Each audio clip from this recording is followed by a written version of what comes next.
Welcome into UFC 252 Pick Show with Matt Holt. I am Drew Martin. We're coming to you live from Las Vegas, Nevada. UFC 252 Saturday night, Saturday main event, 7 p.m. Pacific. Prelims, 5 p.m. Pacific. Matty, welcome in. Big weekend, man. Yeah, it's a big one. Look, unfortunately, we lost one of the really fun fights on this main card with the Hulk Kudalaba and the shootout we expected there in that rematch. But this, you couldn't have higher stakes than you have in this heavyweight main event. The greatest of all time in the history of heavyweight MMA on the line. And that means the stakes are high. And when the stakes are high, I mean, it doesn't get any better than that. It really doesn't, man. Heavyweight UFC 252 Saturday night, estimated time to go off of about 11:45 p.m. Eastern. We got Stipe Miocic versus Daniel Cormier. We're seeing Daniel Cormier now, Matt, as we don't bury the lead here on this show. Minus 115. We're seeing a minus 120 favorite. Over under set at 2.5. Little juice towards the over. Minus 140 right now towards the over. So Cormier as a small favorite here, and this is the rubber match with each of them knocking each other out before this. What are you thinking in the main event? First of all, I want to say what a perfect job odds makers did setting this total at 2.5. How often is it that we get a historic trilogy fight with such high stakes and it's a pick'em? I love that part, first of all. Second of all, I thought they did a great job of setting the total on this fight. So almost every single 5-round main event you see, it's either 1.5 because they're heavyweights and you expect it to be a KO, or it's 4.5, juice to the unders. In this one, they said, look, it's probably going to go a couple rounds, but it's probably not likely to go the distance. And rather than making it 4.5 with a huge under juice or 1.5 with a huge over juice, they made it 2.5. And I thought now all of a sudden at 2.5, it's really difficult to try to discern, when this fight's going to end. And thus, I am actually leaving the total alone. And I've been hitting main event totals on almost every card and have done really well with it. And for the first time, I'm going to leave it alone. And it's not a coincidence that they went with an abnormal total. And instead of using 1.5 for 4.5, split it down the middle, use 2.5. I think that was a really smart move by the odds makers. Yeah, no, I see where you're going with that. And I mean, in turn, I was kind of leaning towards the under just because, we saw that first fight be a knockout, I believe, in the first round. And then the second one, it seemed like both of them kind of gassed out a little bit. It didn't keep the same pace. I mean, it's tough for heavyweights to do that. So I do lean a little bit with the under, but you're right, man. We've seen this, creep by 2.5 in a 5-round fight because both fighters know it going in. I mean, sidewise, you mentioned, in terms of having a heavyweight match be the title fight and it be just about the same odds, almost a pick'em price here, minus 115 towards Cormier as we're talking later on Thursday. But do you have any kind of lean here towards the side? I like Stipe Miocic, and I get the fact that a lot of people are on Cormier in this fight. And I think here's the main reasons I think people are backing Cormier. Number one is they know that he's motivated to go out with a win here. But the problem with that is everyone's motivated to go out when they announce that it's their retirement fight. But historically, fighters announcing that this is their last fight and they're going to retire haven't had much success. Number two, they just showed a huge vignette about Daniel Cormier, a promotional piece, basically during the last MMA card Saturday. Twice they showed promo pieces on Daniel Cormier, how hard he's training, highlights of the first knockout at time and time again. So people's recent memory is, wow, I remember seeing that last Saturday, the replays of the Cormier knockout in the first one several times. And then Cormier's just the bigger name here. And a lot of people thought he was also winning the second fight before he got knocked out. But I could also make a case and say, go back and watch the first fight. And for 3.5 minutes, I thought Miocic was winning before Cormier caught him. So I think a lot of those arguments are sort of mundane to me. I'm going to go with what I know here, which is Stipe Miocic, who is 19-3, 7-1 in his last 8, 10-2 in his last 2. And this guy, when he has time to prepare, is one of the best fighters that there is tactically in the history of MMA. And here's a perfect example. The first fight with Stipe Miocic and Junior Dos Santos, I thought he won it, but Dos Santos ends up squeaking by on a split decision, and they have a rematch. And Miocic said after that fight, I realize that I can't do this. I can't be that wide against him. I have to go straight down the pipe. They have a rematch. Miocic knocks him out. He goes into a title defense against Francis Ngannou as the champion, and they make the challenger Ngannou the favorite. He's this unstoppable force. And because Stipe had time to plan for that fight, he came up with this beautiful game plan and was able to put him away and win that fight. And what happened next, and this is, I don't want to make an excuse for Stipe in the first fight against Daniel, but what we've seen with Stipe is if he has time to prepare, he's one of the best tacticians that they were. But he fought against Ngannou in late January 2018 and then turned around and fought DC in the summer. And like we've seen with people that get in these, fight against someone like Francis Ngannou, even though Stipe won, he took a lot of damage. And at the time, DC was the light heavyweight champ. I don't think that Miocic had his sights set on Daniel Cormier at the time, the light heavyweight champ. I'm sure he's focused on his own division. Then all of a sudden, the UFC throws this mega fight together, heavyweight champ versus light heavyweight champ, and DC comes in and stuns him with a big right hand and knocks him out. But what happens the second fight with a whole year to prepare for nothing but Daniel Cormier? Stipe comes in with a different game plan. He uses the body attack. DC really starts to wear down, and it's Stipe who's able to take over and dominate that fight late. Well, guess what? It's been almost a year to the date again since the last time they fought. And this guy has been so good with extra time, with extra pep, preparing for people that he's fought for before in the past, that I have no reason to believe that he won't be here. And at the end of the day, the one undefeated fighter in the history of the world is Father Time, and Daniel Cormier is now 41 years old, and I'm sure he's trained hard for this, but it's COVID. All the gyms aren't open. You're not able to get the same level of resources and training that you are in a normal environment. So there's no way he's training harder than normal. There's no way he's able to get more access than normal during COVID.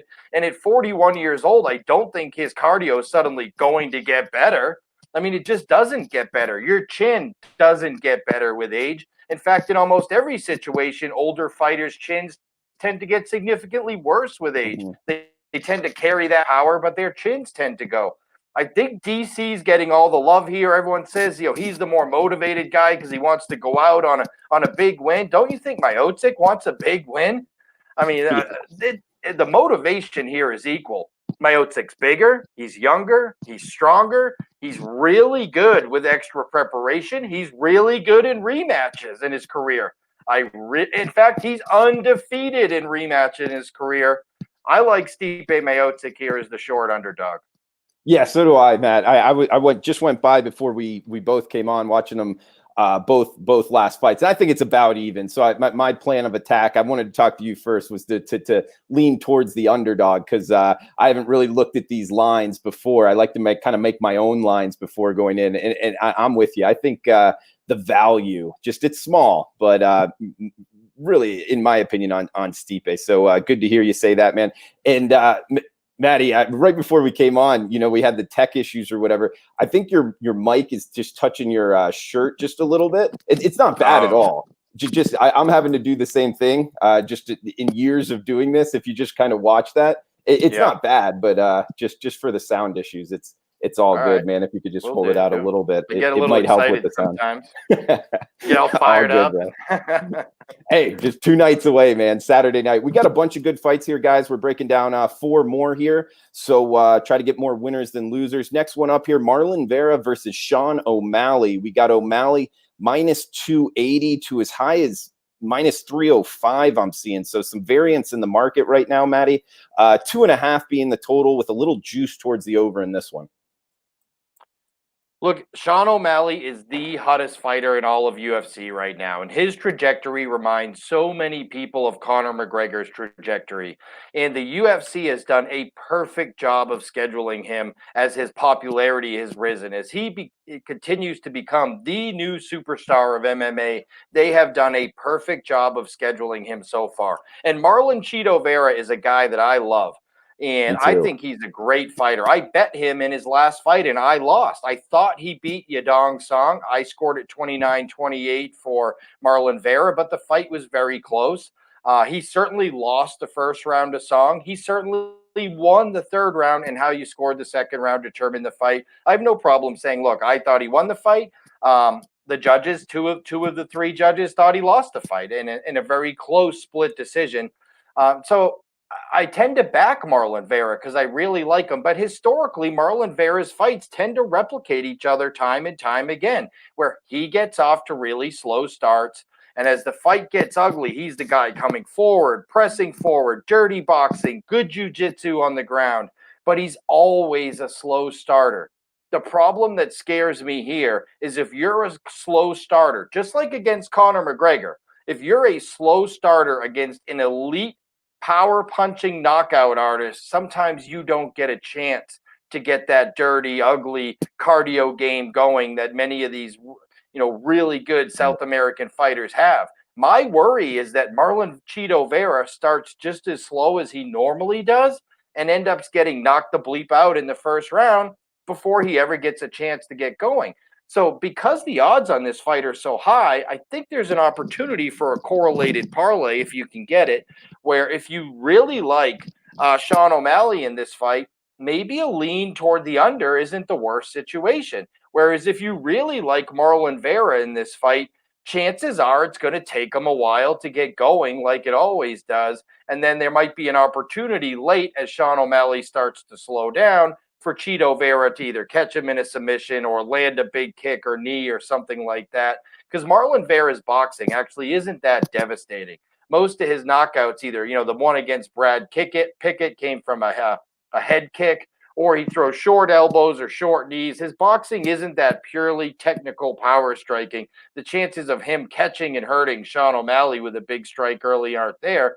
And he has shown a great chin. He's never been knocked out, but he's just such a slow starter. He's also never faced anyone that hits as hard as as hard as O'Malley does. So I want to take Cheeto Vera. I like him. I think there's certainly paths to victory, and I think if it gets past the second or third round, that he's really going to be live in this fight. But I know this is the most anticipated fight on the card. Sugar Sean O'Malley is the new Conor McGregor and the fastest rising star in the UFC. And I want to take Marlon Cheeto Vera, but I think because of his slow start, there's a real chance he gets knocked out early. For that reason, I ended up passing on this one. Okay, but I like where you were going with that correlated parlay. I'm not a big parlay guy, but are you going to fire away on that? It's possible that at the end of it, before the fight starts, that I either play O'Malley and under or play Vera and over, because I think the two are correlated a bit. Okay, good stuff, I also Matty. thought there was an opportunity, and I was talking with Doug Kazarian about this on Tuesday, is there could be a really good opportunity for Vera backers here. Look, he's probably going to lose the first round. He does all the time. He lost the first round in his last fight. He just always loses the first round. It takes him a little while to get going. That's his style. So what if O'Malley comes out and just wins the first round in really impressive fashion like we expect, but doesn't do overwhelming damage, and let's assume that they're both okay? You're probably going to get between this first and second round, be able to get in play. And most of the big providers have in play now on pay-per-view MMA cards. You might be able to see O'Malley go from minus 360, already a big favorite, after one round in the bank of a 3-round fight, to like minus 900, minus 1,000, minus 1,100. You might want to wait. Take a shot on Marlon Vera plus 500, plus 600, because at the end of the day, even if he wins this fight, he's probably going to lose the first round. Why not take plus 600, plus 700 instead of plus 230 now? Matty, I like where you're going with that, man. I like where your head's at. Plus 600, plus 700. I'm circling that with a note while I'm watching. Good stuff here, Matty. And we got Rozenstruik versus Junior Dos Santos in the third biggest match. You could make an argument, maybe second biggest match on the card. Minus 135. Another one with some opinion here in the marketplace. Minus 125 is the low water mark I'm seeing, Matt. And minus 140 is the most on Rozenstruik here, with a total of 1.5, about even both ways on this one. So I took Junior Dos Santos plus 125 in this fight, and I also took the under 1.5 rounds minus 105 in this fight, and I really like both sides. I think Junior Dos Santos gets it done, And I kind of feel like he might get it done in a hurry for a few reasons here. Number one, I think that Jairzinho Rozenstruik is one of the most overrated heavyweights that there is. He came from the kickboxing scene. He had a limited overall MMA game, and he took a couple fights on short notice, got some quick knockouts. He's 10-1 with 9 knockouts. His path to victory is very clear. Comes out, gets knockouts early.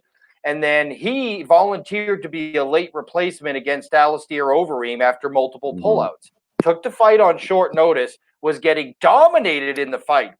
4 seconds left in the fight. He hits that famous right hand on Overeem that splits his lip open like Alien, and the ref stops the fight. And look, Overeem was standing, and he was up, and he was cognizant. There were 4 seconds left in that fight. If we wait 4 more seconds, Rozenstruik loses the fight, and he doesn't get the opportunity to even fight Francis Ngannou. But that's not how it happened. He did get the opportunity to fight Francis Ngannou after that bad stoppage. But first of all, the Overeem fight reminded us that this kid's doesn't have an overall MMA game yet. That he's a kickboxer with huge power that's got some wins in MMA, but he still doesn't have that overall MMA skill set you need to be elite. And in his very next fight, he gets absolutely demolished in 28 seconds by Francis Ngannou. And that was just a few months ago. That was on a pay-per-view card in May. So just 3 months ago, he got absolutely destroyed in less than 30 seconds. And when you take huge knockouts like that, and I wish I had it in front of me, I had done this 6-year study on people that get knocked out in devastating fashion, and basically meaning a knockout, not a TKO where it's ground and pound or something. You get knocked the bleep out, and then you come back and fight again in 4 months or less, so 120 days or less. They don't perform well in those situations. We talked about Stipe Miocic coming back after fighting Ngannou and turning around and fighting DC, and he got knocked out. I think A, Rozenstruik probably should have taken a little more time off. B, his MMA game overall is still really raw. And while JDS late in his career has certainly shown an iffy chin at some points, he did get knocked out in his last fight. The reason he got knocked out in his last fight to Curtis Blaydes is he was so scared of the takedown by Blaydes, who tends to be an elite level wrestler, that Blaydes was able to fake a takedown. JDS completely bought on it. Blaydes comes over the top with a right hand, which led to the stoppage. Rozenstruik isn't faking any takedowns on anybody. I don't know if he knows how to complete a takedown. So this is simply going to turn into a straight up kickboxing MMA match. If it goes to the ground, advantage JDS. If they stay standing, I think maybe advantage JDS as long as he avoids that one big power shot. His hand speed is great. And look, I don't know what he's on. Maybe he's on the best diet of his career, but Junior Dos Santos looks good this week. His body at 36. Wow. I mean, they probably maybe should have double tested him this week, but I noticed, and a lot of other people noticed, and I've seen the pictures on social media, and this is a ripped, in shape, motivated Junior Dos Santos. He has a better all game. He's fought better competition. He's beat better competition. I think Rozenstruik, again, that one memorable right hand that ripped open Overeem's lip, and people remember that, but I don't think they remember the fact that for 4.5 rounds, he was getting dominated in that fight. And that Ngannou destroyed him in 28 seconds 3 months ago. Not enough time to recover. The old dog gets it done. Junior Dos Santos by KO under 7.5 minutes.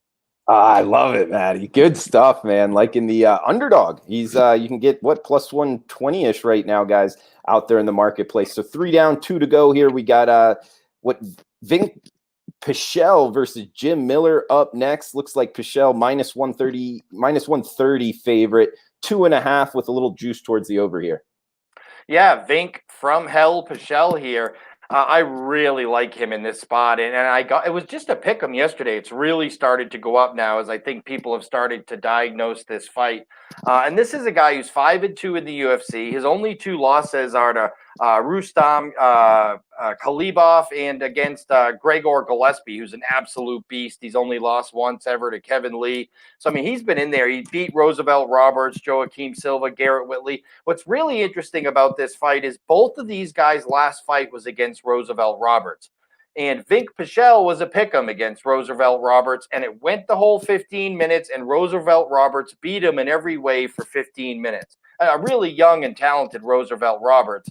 whereas Jim Miller was a minus 360 underdog. So plus 3-1 underdog against Roosevelt Roberts in a fight that wasn't supposed to be competitive and looked like it wasn't going to be competitive because Jim Miller kind of went to the ground quickly. He's able to latch on some crazy armbar from a while Roosevelt was in a standing position. Roosevelt ends up tapping from the armbar and Jim Miller gets the win.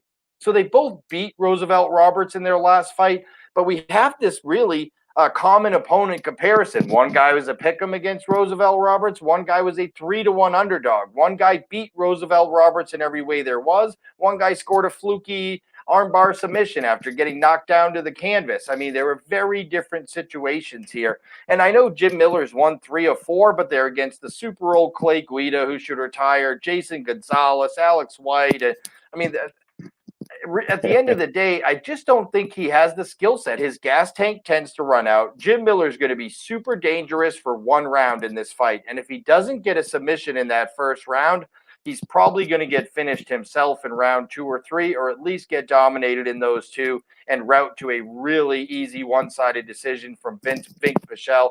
This is a guy who, due to injuries, has only been able to fight 8 times in 8 years in the UFC. He just hasn't had enough opportunities.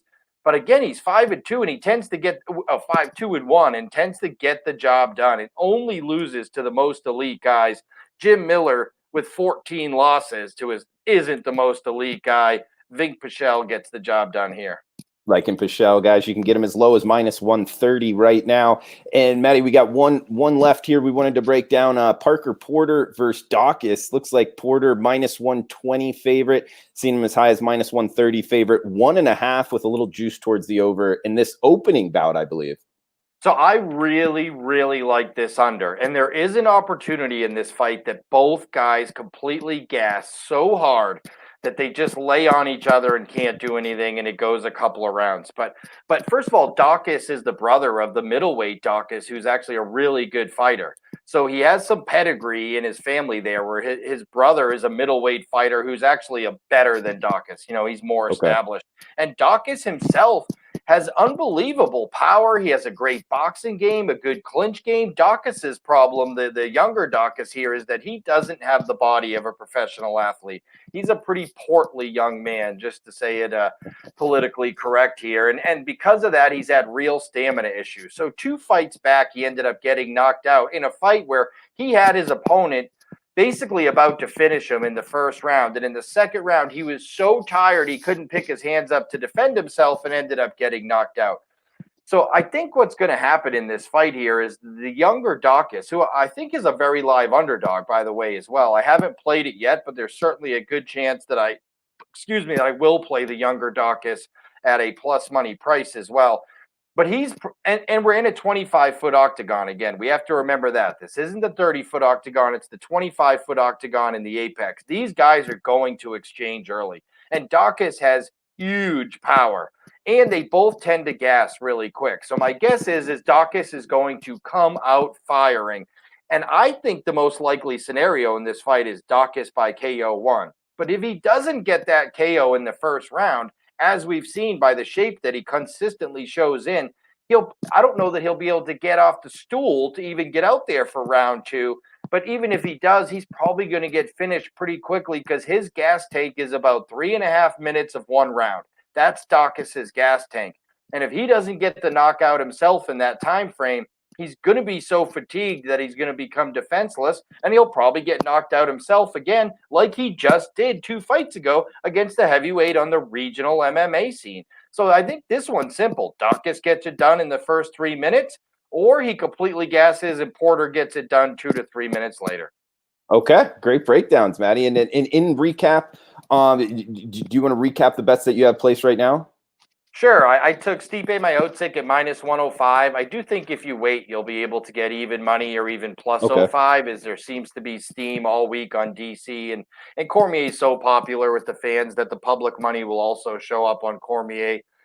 So that's probably not the best number, minus 105. I think if you'll wait, you'll get a better one. I took Junior Dos Santos at plus 125 and Dos Santos Rozenstruik under 1.5 rounds, minus 115.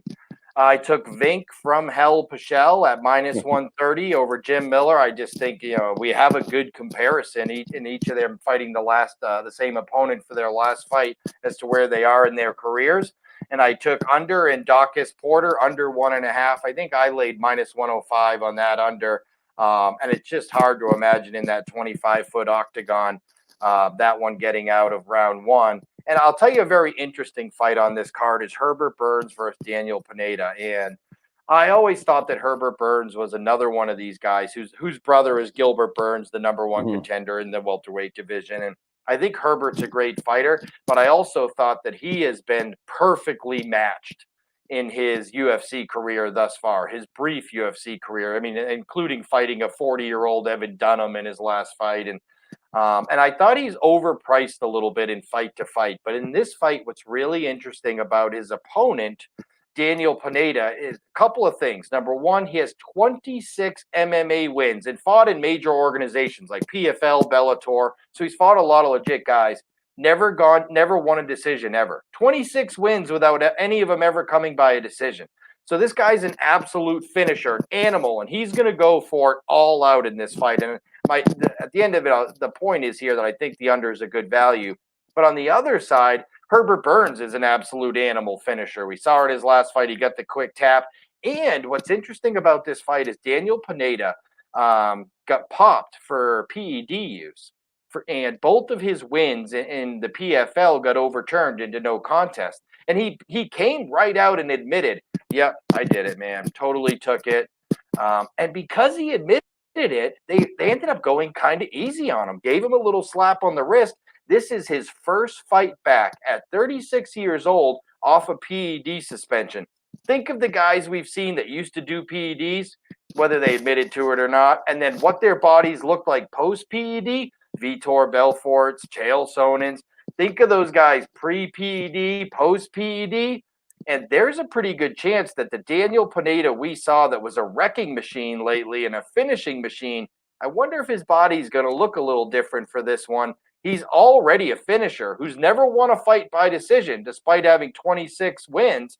He's been submitted himself like 7 or 8 times. He has like 14 losses. I don't see this one lasting long because a guy coming off the PEDs at that age, I'm not sure he's going to have any durability or stamina. And we know early on, at least, he's going to be very dangerous. Under 1.5 rounds might be an interesting play there, too. He's Matthew Holt, former odds maker at CG Technology, current president of US Integrity. Follow him on Twitter at Matthew Holt USI. Matty, anything else you want to throw out before we shut this down? That's it, man. Big card this weekend. I'm so excited to have sports back and these busy weekends. The hockey playoffs have been so much fun, and yeah, I'm pumped. Look, the regular season for NBA's ending, so we're going to have playoffs there. And when you get into this atmosphere where every game matters and a big high-stakes fight, and wow, that can really turn into a fun weekend. Yeah, really. It's a great time to be a sports bettor. We got UFC, MLB, NHL, NBA all rocking right now. So fun stuff. Thanks, Matty. I'll be tailing on these. So Saturday night's going to be fun, man. Best of luck out there, guys. Thanks for joining us. Thanks, everybody.